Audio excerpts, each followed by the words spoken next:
Efficiency is often the key to a great day on the water.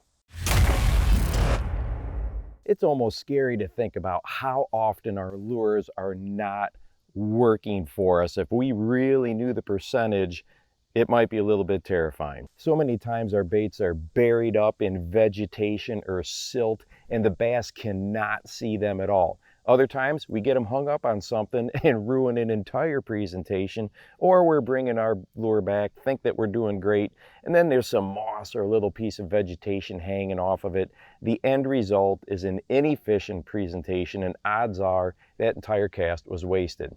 Well, this old method, this old lure and this old presentation may just be the best out there for fishing through vegetation. And what is it? It is swimming a big worm.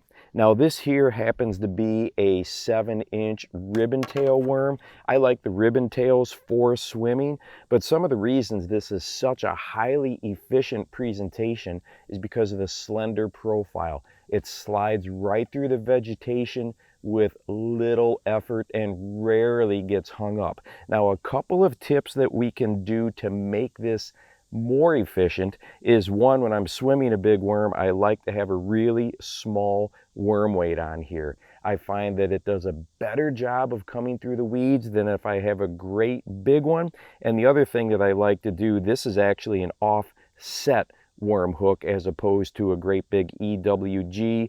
It keeps that profile a little bit more slender as well. I have found that the bigger wide gap hooks with that hook hanging down the belly of that hook oftentimes can get hung up easier than this one. So I like to use a regular offset worm hook for swimming.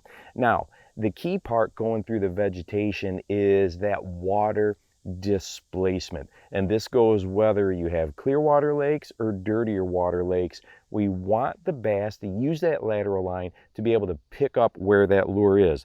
That's why I like to use the ribbon tail as opposed to just swimming a straight tail worm. Thumper tail worms are really good for this, or a cut tail worm, anything that gets a little bit of displacement. And I like to use the bigger worms, 7-inch or larger, even up to like a 10-inch worm, because it's going to create more commotion as it's pulling through the weeds, and as you rip it through some weeds or bang into a heavier clump and pull it right through there, and that commotion is going to attract the attention of the fish. Now, another key part to efficiency with this particular setup is you can hit the entire water column quickly without retying. I can go ahead and speed up my retrieve and stay up in that very top part. I can slow it down, hit the middle part of the water column, and then when I get to a weed edge or a break or up to a ledge or something where the vegetation tapers off, I can kill it, and boom, that lure is right there on the bottom, and now I can drag or hop the worm like a very traditional Texas rig style. So you have the entire water column covered quickly and efficiently.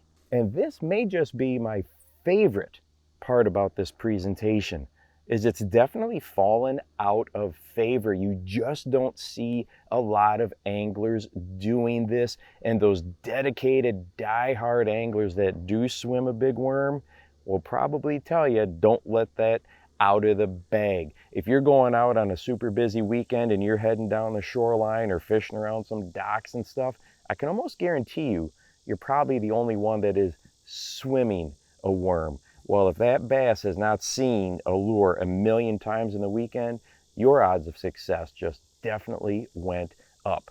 And hey, if you would like to watch a video about another lure that is kind of falling out of favor across the country but still works so well, and I have piles of them in my boat, go ahead and check this video out right here. And don't forget to go out and encourage someone today. You never know how you might just change their life.